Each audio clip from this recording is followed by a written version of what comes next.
Sometimes people are gonna judge. Some things are beautiful, some things are broken. Only difference is the one eye that's open. Perfect peace in the one's eyes in motion. Cause what you see now is the one time of hope, and one time of love, and one time of grace. Sometimes I'm with it and sometimes I ain't. Sometimes I'm strong, at other times I'm faint. But the beauty in it all, that there's no restraint. Word, cause you define that. Look hard enough and you could find that. It's hard work but you could grind that. Beautiful and broken, you combine that. You define that. Look hard enough and you could find that. It's hard work but you could grind that. Beautiful and broken, you combine that. I'm beautiful and broken. Now I'm open. I am who I'm supposed to be. Finally, I know. You said I've changed because I have. I'm not the same. I'm beautiful, beautiful, beautiful, beautiful. I am. I'm broken, broken into pieces. Finally, I'm who I'm supposed to be. Finally, I'm the one I wanna be.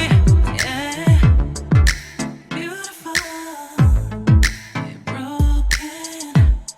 I'm beautiful, broken.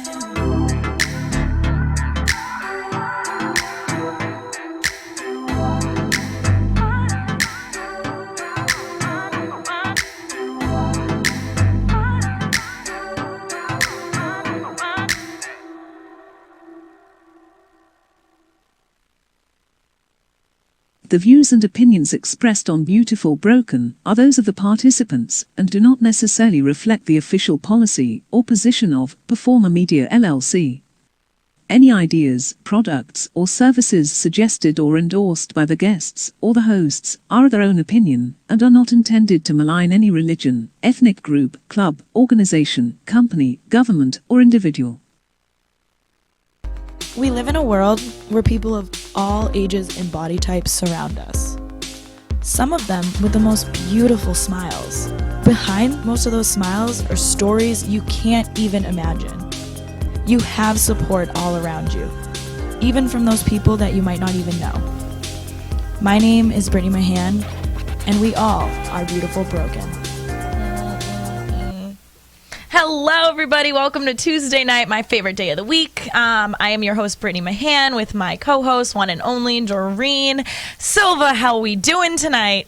I'm doing good. How are you? I am way better, honestly. I'm not going to lie to you guys. I had a day, and I was really angry, but, like, now I'm happy. So it's great how our emotions just kind of fluctuate with, like, what we decide to do with our day. So you were angry? I was angry. But before we're angry, let's give us some shout-outs. First off, Bianca, thank you for noticing our fabulous new song.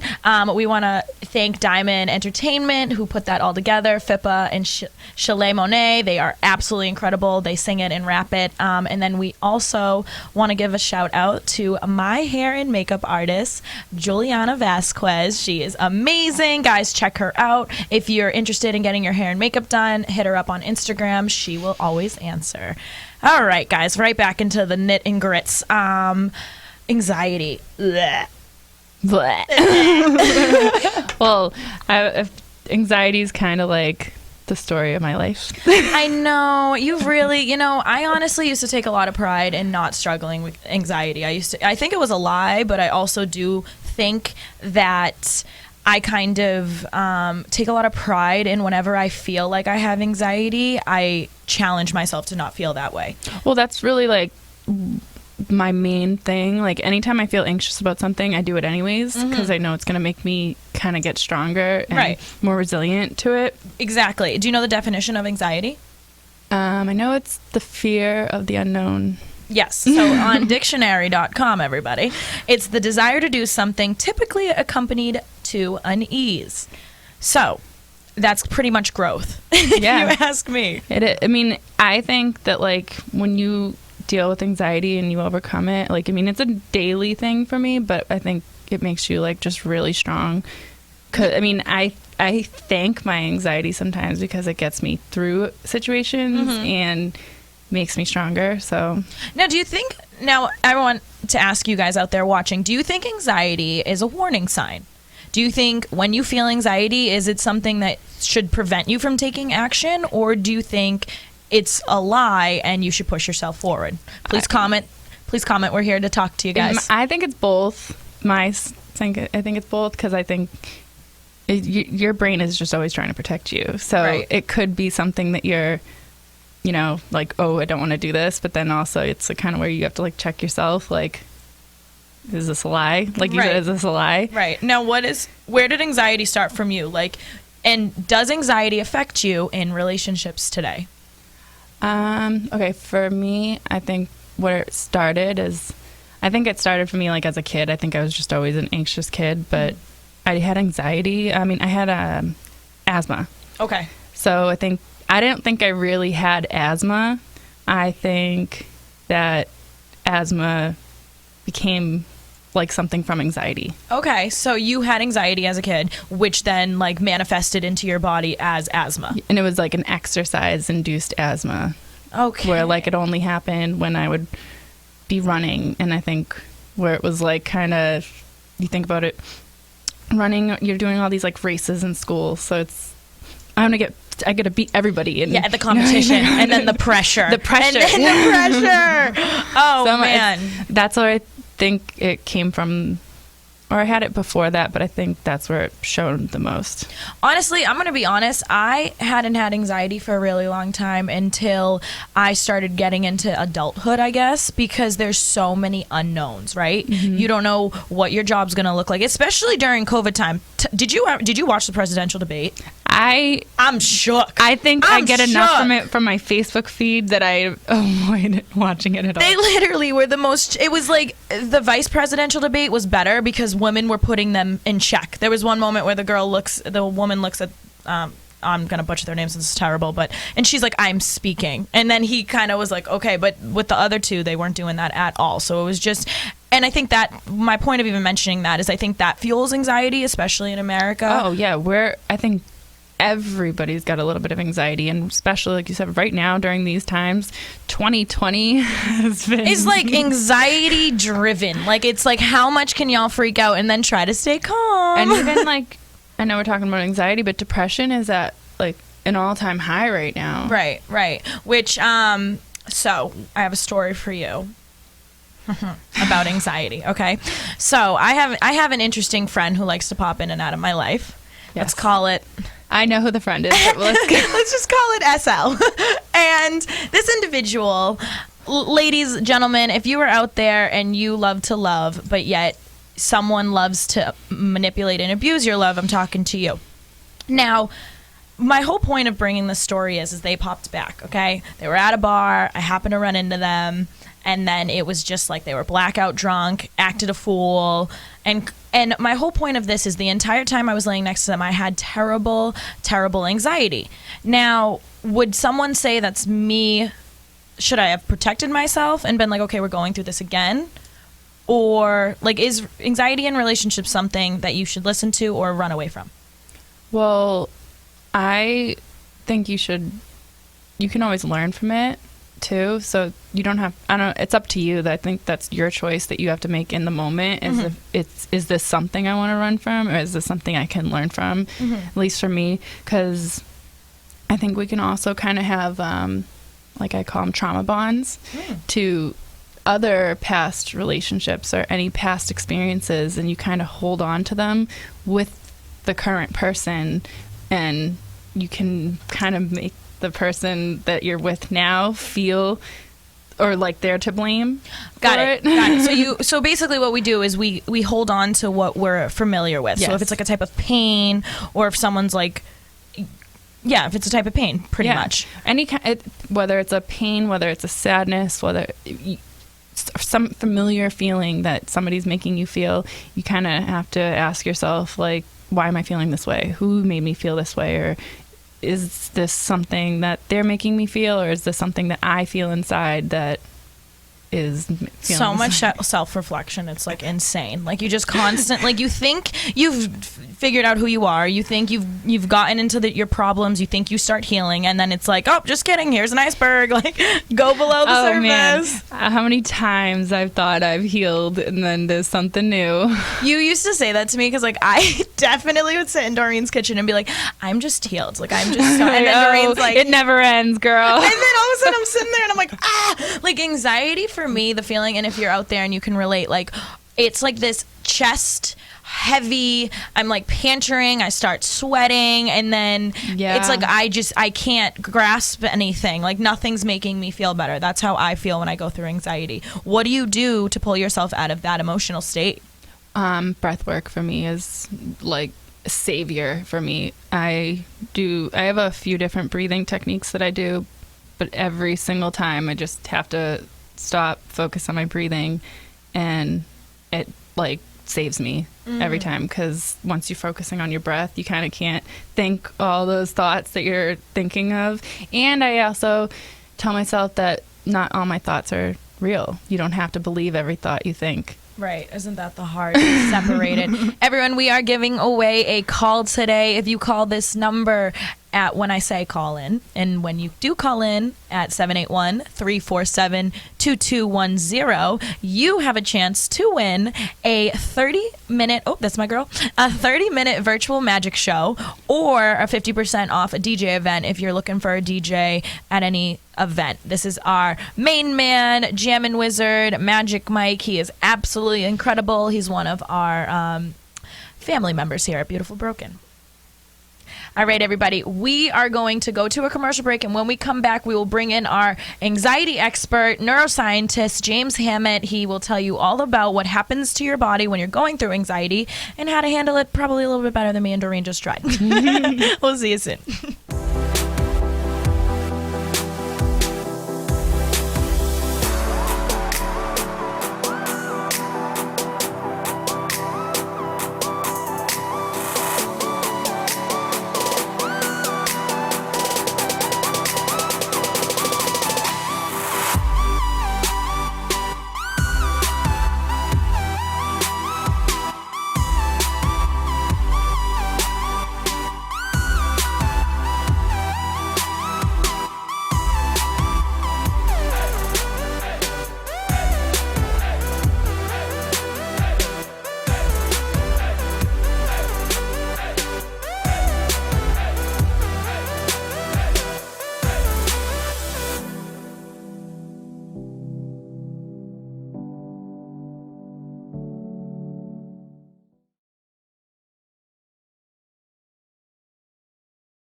So how are you feeling about this virtual learning that most kids are going through right now? Oh, man. Wow. I spoke with my social studies teacher the other day, the other day being yesterday. And this was the first time, honestly, that I've connected with one of my high school teachers since maybe a year after I graduated high school. I was still a little bit in touch with them. But after that, I mean, it was like, I disappeared from the face of the earth, according to them. It's interesting how something like the pandemic can really cause a sense of community in people, and yeah, it was great to reach out and talk to them. And I learned, unfortunately, that my high school, has a smaller class than it's had forever. I mean, since maybe it was first founded, then it had a very small class. Are they back in school, or is it virtual? It's hybrid, but just an enormous amount of kids, or like, I guess, kids who aren't there, right? Empty seats. And so it's hybrid. Some of the kids are there in person. Some of them are not there at all in person. It's virtual. And the kids who are there in person, they're only there for, a couple days out of the week. I think that seems to be the norm. That's what I've seen in Florida as well. Doreen, as a parent going through this, having a child who's 15, I know your son is not like Tristan the biggest fan. Not really very cooperative with his online learning, but I think that it just in general, I think, how is this going to affect kids in the future? That's what I always think about. What are they, when it comes time to going back to school, talking about anxiety. How's anxiety going to be for them when it comes to going back? Exactly. That's what I think about. Not even just with Tristan, but with every child, every parent that has a child. Even think about all the parents right now that are having to work, and teach their kids right now. It's like, I know. God bless you, parents out there that are doing I'm like, that. 100%. thank you that Tristan is not a bit young anymore, because I wouldn't even be able to do that. Good job to all you guys that are doing it. Well, anyone who's a parent, I mean, right now you really are shielding your child from anxiety, and it's very important that you do that, because it's been shown that high levels of stress, especially in childhood, can cause some long-term biological, issues. Well, I'm pretty sure that's why I have anxiety.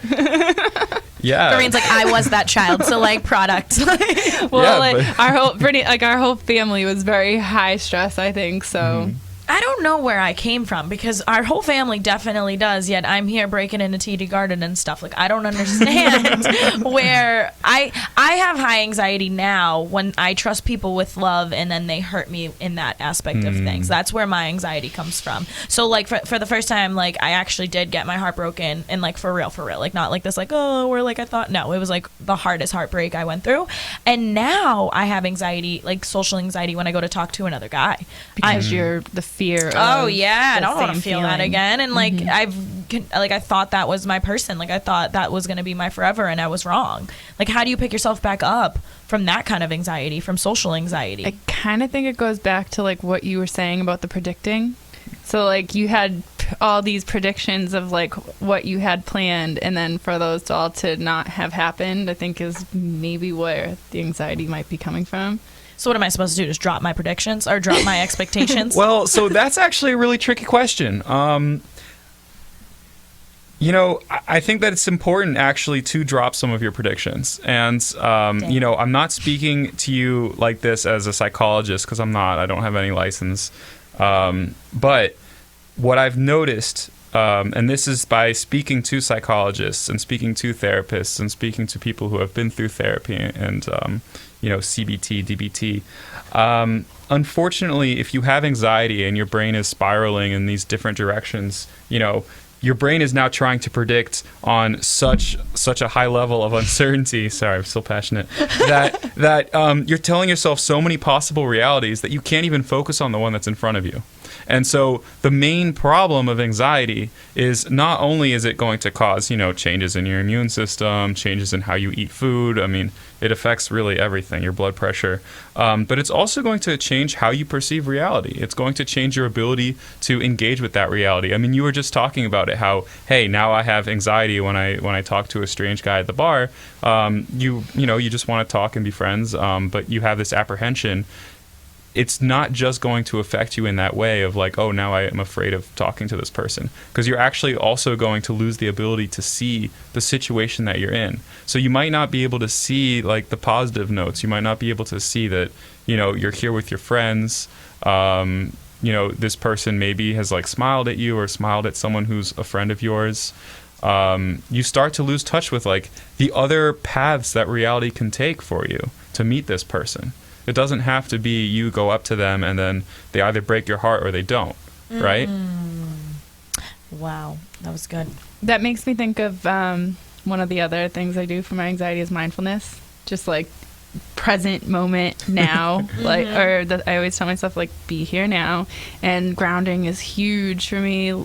Whether it's I'm going to name every sense of mine, what I'm seeing, what I'm feeling, what I'm smelling, what I'm tasting. And I always say I feel my feet on the ground. I see that, and it brings me into the present moment, because that's what anxiety really is. You're thinking of the future instead of the present moment. Mm-hmm. Yeah, I mean, you only have so many neurons in your brain. I know that we have billions. There are a very large number of neurons, and a lot of them are dedicated to the peripheral sensors. But it's not enough to capture the full details of what is your present moment.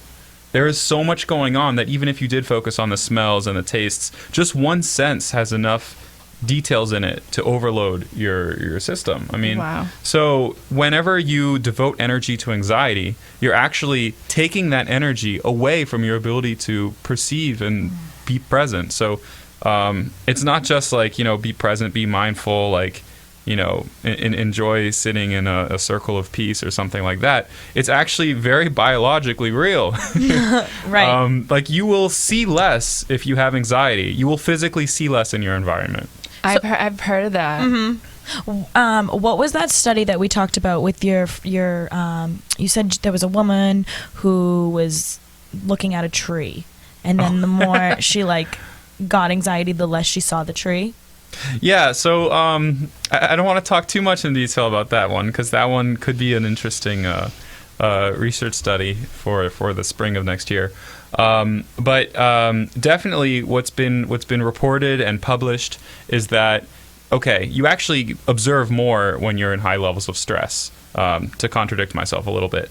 But you observe more in a way that you are actually unable to pay attention to those observations. And so, like, a consequence of high stress is that your spatial memory gets distorted. So, yeah, you see more, but, like, the connections are all totally gone. And so you asked me a question about my friend who wasn't able to see this tree clearly. And it's something that I've heard repeated across different people who have suffered from, personally, depression. And what ultimately happens is some people lose the ability to remember basically what they're seeing, to be present enough to detect changes in, it could be just like patterns in the leaves. Like, they might just see something simple as, okay, the leaf is just a shape and it's green. They might not even be able to detect the differences in the colors or the folds. Is that because your brain is too busy? Honestly, I'm not the right person to answer that question. But then again, I honestly think that nobody is, because the state of the art is still working on that. But I would posit that possibly that is what's happening, because if anxiety is, it's stress, but it's intrinsic stress. It's stress that's created by your mind creating these fake scenarios that, most of them aren't even going to come true anyway. You're losing mental brain power on realities that don't exist when you have a reality in front of you that is already more complex than you can ever comprehend. So what, for our viewers out there, one of my good friends, Kelsey, says she gets tunnel vision when she's having an anxiety attack sometimes. What advice would you give for those out there watching right now that do struggle with anxiety, if grounding or being mindful or just trying to force yourself to do something uncomfortable doesn't work? Yeah, so I'm definitely not in a position where I should give medical advice or clinical advice or anything like that. But as a friend... Friendly at Beautiful Broken. Friendly advice. Let's see. Definitely, if you have like an exercise to go to, I would try that. But sometimes I know that doesn't work. And the reason why that doesn't work is because you get into your head and you think, I am in such a level of anxiety that nothing that I have at my disposal will help me come out of that, right? And it creates this mentality of like, I am unfixable, I'm broken. And I've been there before. And the advice that I would give you is remember that nothing happens in the future. It all happens in the now. Oh, that was good. I wish I had a bell. I wish I'd be like ding, ding. And I think that's seriously. When has something happened in the future? Well, Right. there is The only future's moment we always have. tomorrow. I would say the only moment we have is like now. right now. Now. Right. Everything is now. Everything is now. And I think that when we focus too much on the future, we completely miss the present moment. This janitor at Bridgewater State said this to me. He said, "Do you know why the present's called a present?" And I was like, no. And he's like, because it's a gift. I could like think of it in my head as yours. And I never really thought about it like that, because we do spend so much of our life like looking for the future, preparing for the future, not knowing what the future is going to look like. And we sometimes really do miss the beautiful, magical moments that are simply right in front of us every single day. Mm-hmm. As even like sometimes like a good hug. Yeah. Good little hug. Oh, I even like every single time before I leave the house, me and Tristan, we always give each other a hug, and like after the hug, I'm like, I Needed that hug. That was Yes, so good. I'm a hugger. I will hug everybody. JJ asks, how can you live in the now, especially in times where we are in of such uncertainty? Yeah, so that's a fantastic question. How do you live in the now? You know, I was thinking back at your previous question, too, about tunnel vision. And, you know, I feel like I didn't give a good enough answer. It looks like I get a second chance, which is awesome. But basically, what I would say is focusing on the now doesn't just mean, okay, try to focus on your breath, try to like forget about the future. It really does mean pay attention to your surroundings. So yeah, I mean, there's a lot of uncertainty, certainly like in the job market, for example, in your financial situation, maybe. You might even have heightened stress from relationships that you have right now. Focus on what you can control. You are in control of your body. You are in control, for the most part, of what you eat. You are in control of the music that you listen to. You are in control of the TV that you watch, the books that you read, the walks that you take out of your house. I know that we don't have as much of control as we used to. You know, we can't go on vacation to the beach and we can't see all of our friends. But you still have control over your life. Your life has changed, but it hasn't been reduced. And so try to remember that. Try to remember that no one has taken your agency away from you. And, you know, if you're in that zone where you're having tunnel vision or something else, and you're feeling a symptom, I would engage in some type of activity that you have, you know, full control over. Like, make yourself a cup of tea, read a page of your favorite book. I personally like to recite poetry. I don't know. Maybe I'm weird. No, that's good. Those are all good points. That was was really good. beautiful. I do have this question just popped into my head, and I think it's a great one.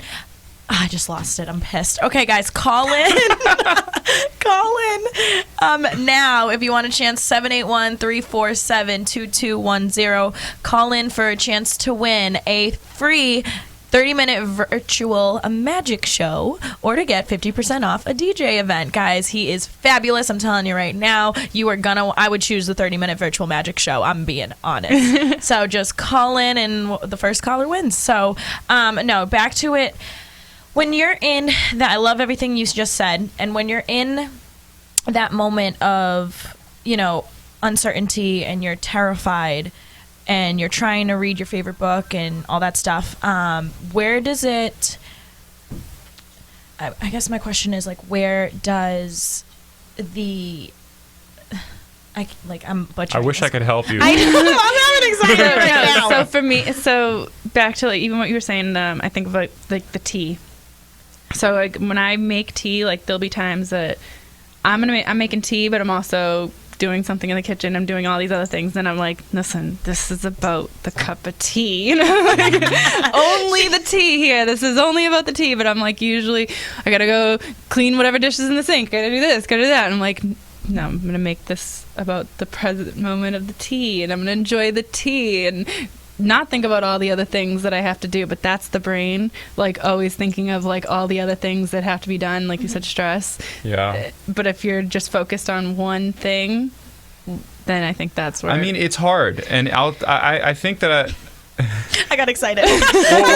What I was gonna say though is that like your brain, you know, you probably think that you're doing the right thing. Yeah. By doing all the other things that I have to get done. And by reminding yourself, Yeah. right? You're like, oh, I'm going to forget if I don't think about it. If I think about it long enough, I'm going to do better.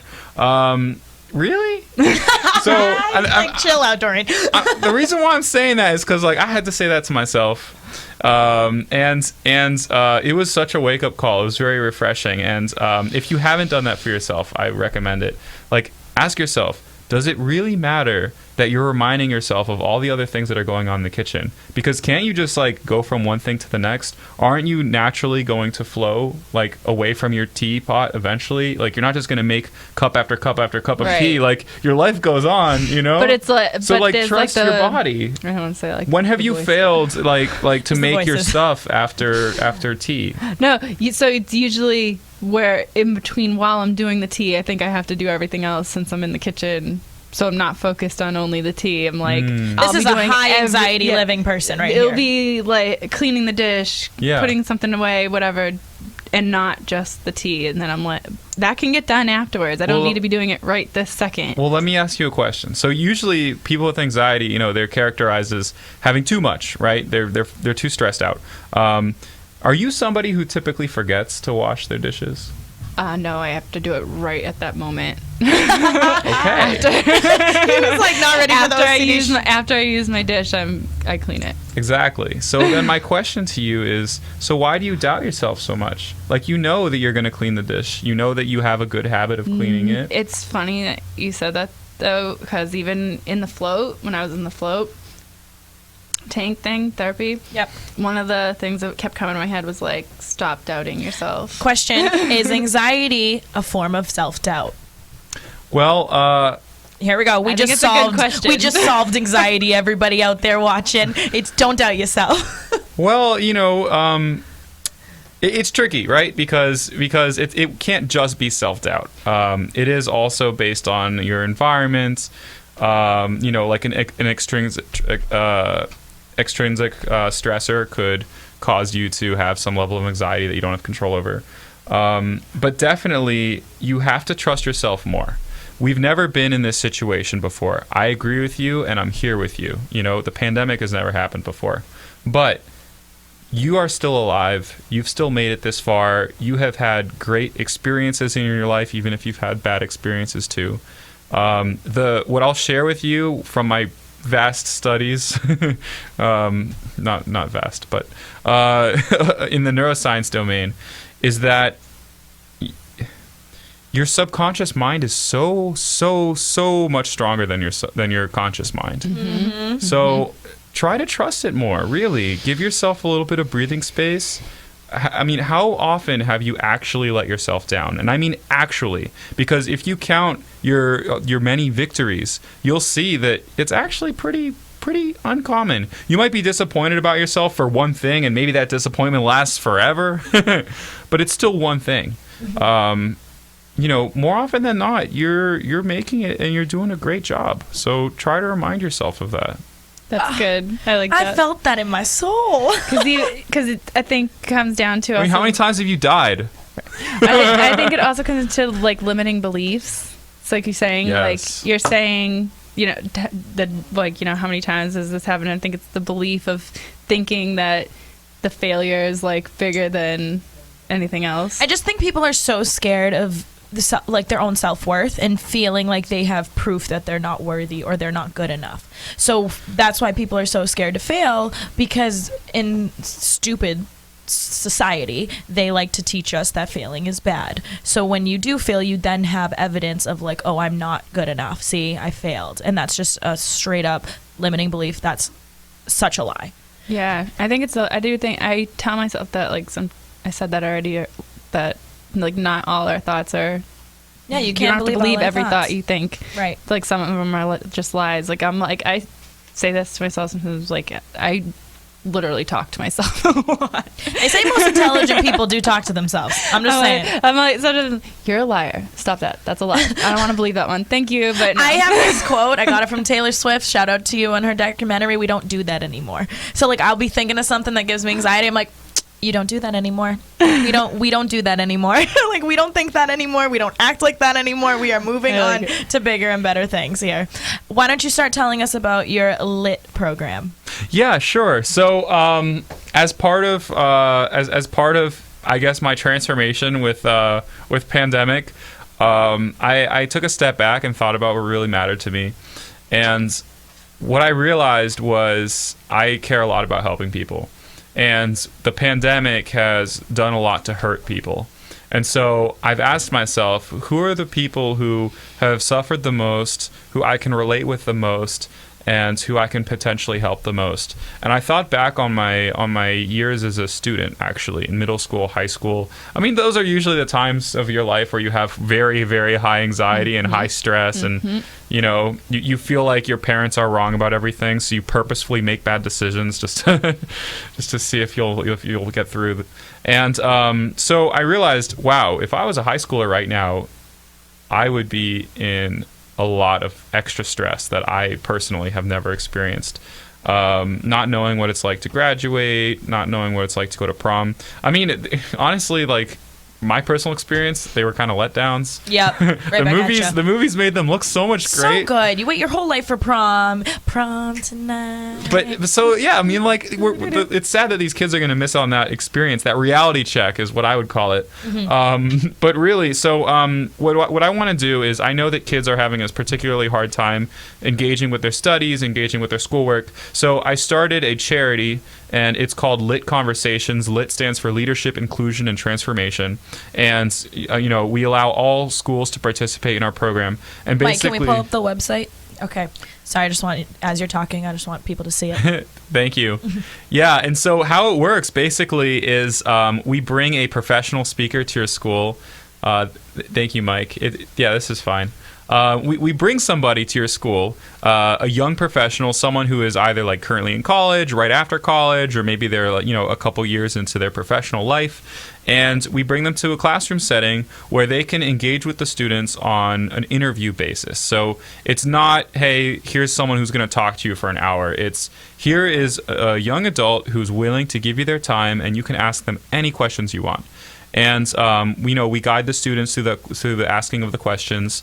And really what we're doing, though, is we're helping them overcome anxiety. We're helping them realize that the future is not so unpredictable as they think it is. Because every adult who has passed before them has also been in that place of unpredictability. Everyone has had different jobs. Everyone is still trying to figure themselves out, even, in their 30s, 40s. I mean, I think that it would be sad if you one day woke up and knew who you were, and now there's no more discovery left. Yeah. Before we go, and thank you so much for everything, we do have a question. So I do want to congratulate Tevin. Tevin is our winner. I'm super, super excited about it. And he asks, actually, we'll go to commercial break, and then we'll come back and we'll wrap up with this question. We'll be right back, guys. What to expect when you're expecting a teenager. Hey guys, today we're talking about how to wake up your teen, and this works literally every time.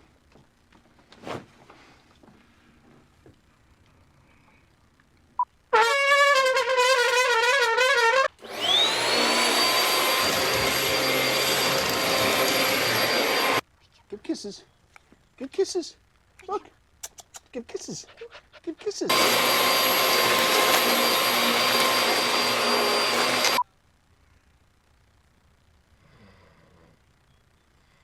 You heard how loud that was. I know, I heard that. It wasn't you. Yeah. It was the... Is that bacon? You don't have to know it all to be a perfect parent. Thousands of teens in foster care will love you just the same. Bacon. STEM is the discipline of hard numbers, precise, no margin for error. Dare to forget that. Dare to have fun with it. Get weird with it. Dare to get messy, or just mess it up. Dare to program something internet-breaking, record-breaking. Dare to blow their minds. Dare to try. Dare to fail. Dare to keep daring. Dare to learn the difference between organic, sedimentary, and non-foliated metamorphic rock. Get outside, find those rocks. Dare to be homeroom famous, a high school fable. Dare to send those old STEM theories flying past the neighbor's house into outer space. And for the love of STEM, dare bigger. Dare to code, dare to invent, dare to explore, dare to STEM. Check out She Can STEM to get started. What do you think you're doing, Kevin? Was just gonna drive home.